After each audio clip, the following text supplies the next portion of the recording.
ایک دور دراز کے گاؤں میں ایک حکیم چلتا پھرتا کہیں سے آ نکلا اور اپنی دکان بنا کر بیٹھ گیا۔ اس گاؤں کے لوگوں کو علاج معالجے کی کوئی سہولت میسر نہ تھی، اس لیے اس کا کام خوب چل نکلا۔ کچھ ہی دنوں بعد حکیم نے یہ بات محسوس کر لی، ان سادہ لو دیہاتیوں کے پاس میرے علاوہ کوئی معالج نہیں ہے، لہٰذا مجھے خوب فائدہ اٹھانا چاہیے۔ اب جیسے ہی کوئی گاہک اس کے پاس آتا، حکیم اس سے خوب پیسے بٹورتا اور دوا کے نام پر اس کو میٹھی گولیاں کوٹ کر دے دیتا۔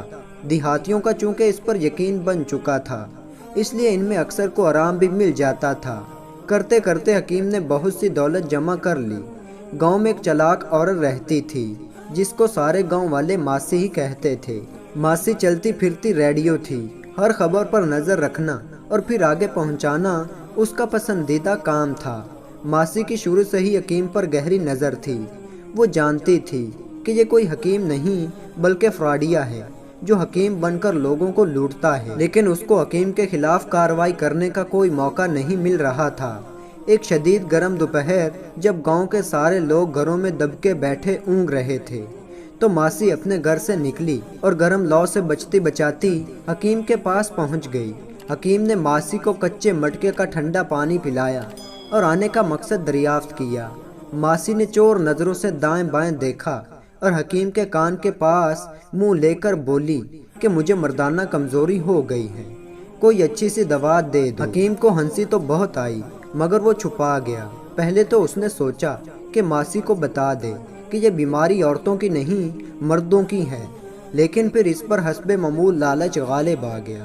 اس نے ماسی سے کہا، آپ فکر نہ کریں، دوا ہے تو مہنگی لیکن آپ کو ایک ہفتے میں فرق پڑ جائے گا۔ حکیم نے دوا کی پڑیا بنا کر ماسی کو دے دی اور جب پیسے طلب کیے تو ماسی نے کہا کہ میرے پاس پیسے تو نہیں ہیں، ہاں تم میرا ایک کانٹا رکھ لو، یہ خالص سونے کا ہے۔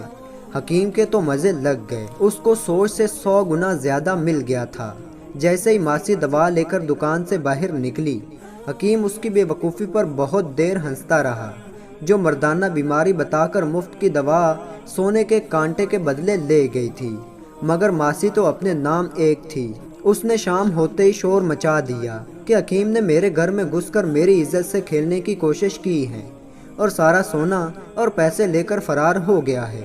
گاؤں کے لوگ بہت حیران ہوئے اور ماسی کو ساتھ لے کر حکیم کی دکان پر جا پہنچے۔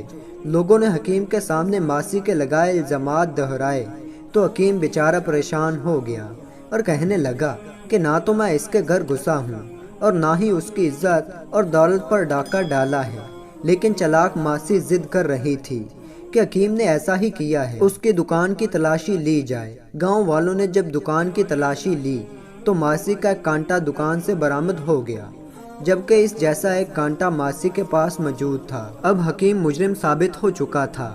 حکیم نے اپنی صفائی میں کہا کہ یہ کانٹا میں نے ماسی کو دوائی دینے کے بدلے لیا ہے۔ جب لوگوں نے پوچھا کہ کون سی دوائی تو حکیم بولا کہ مردانہ کمزوری کی دوائی، بس پھر کیا تھا، حکیم کے چراغوں میں روشنی نہ رہی۔ چلاک ماسی نے نہ صرف حکیم کی ساری دولت ہتھیا لی بلکہ اس کو گاؤں والوں سے جوتے بھی پڑوائے۔ اب وہ حکیم حکمت چھوڑ کر مزدوری کرتا ہے، لیکن برسوں گزر جانے کے بعد بھی وہ چلاک ماسی کو نہیں بولا۔ تو دوستو ایسی ہی شاندار ویڈیو دیکھنے کے لیے چینل کو سبسکرائب کریں۔ تو ملتے ہیں ایسی ایک اچھی ویڈیو میں، تب تک کے لیے اللہ حافظ۔